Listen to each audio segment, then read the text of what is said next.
Tensions remain high across the Israeli-Lebanese border a day after the death of Hezbollah leader Hassan Nasrallah was announced.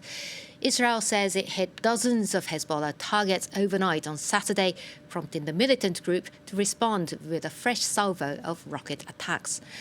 Prime Minister Benjamin Netanyahu said Nasrallah's killing was a, quote, necessary step towards changing the balance of power in the region for years to come.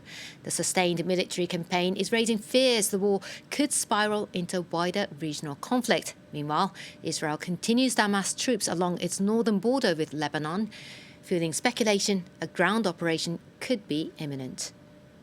Well, let's get the latest from our reporter Claire Paccalin, standing by in the Israeli town of Safed, just south of the border.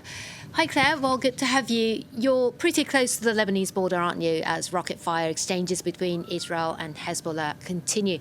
How are the people in Safed reacting to the escalating situation?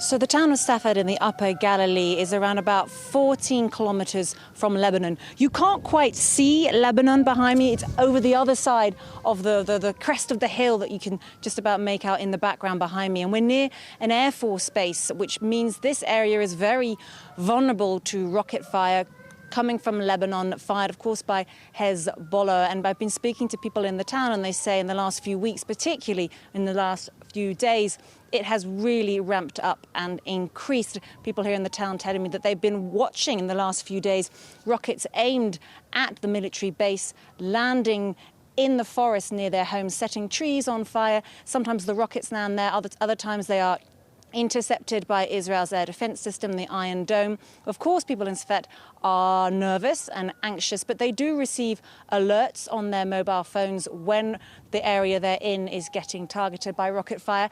And people have in this town around 30 seconds to get to safety. Not everyone here has a shelter in their homes. There are some shelters that we've seen in the streets, but certainly people here are tense, and the streets are largely empty with a lot of people staying home at the moment. So tensions are really palpable where you are. Now, what could be the next steps then for Israel's military? And are there any signs that Prime Minister Netanyahu is ready for a ceasefire? Well, clearly from the Israeli side, we understand that this military campaign is still at full force. Israel continuing to pound Hezbollah targets in Lebanon today. Of course, there's a big question mark over whether a ground offensive is on the cards. We have ourselves reached out to the Israeli military, to the Israel Defense Forces, the IDF, and we were told, when we have something to tell you, we will tell you. So we do not know if a ground offensive is going to happen, if it's going to be imminent. We don't know if it could have even already started. The Israeli military are being very tight-lipped about that.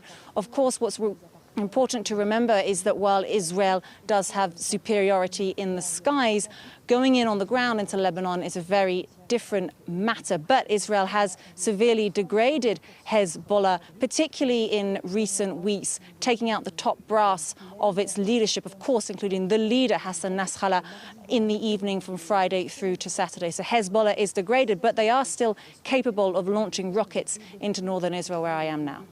Well, Claire Paccalin reporting from Safed in Israel. Thank you for that update, and please stay safe.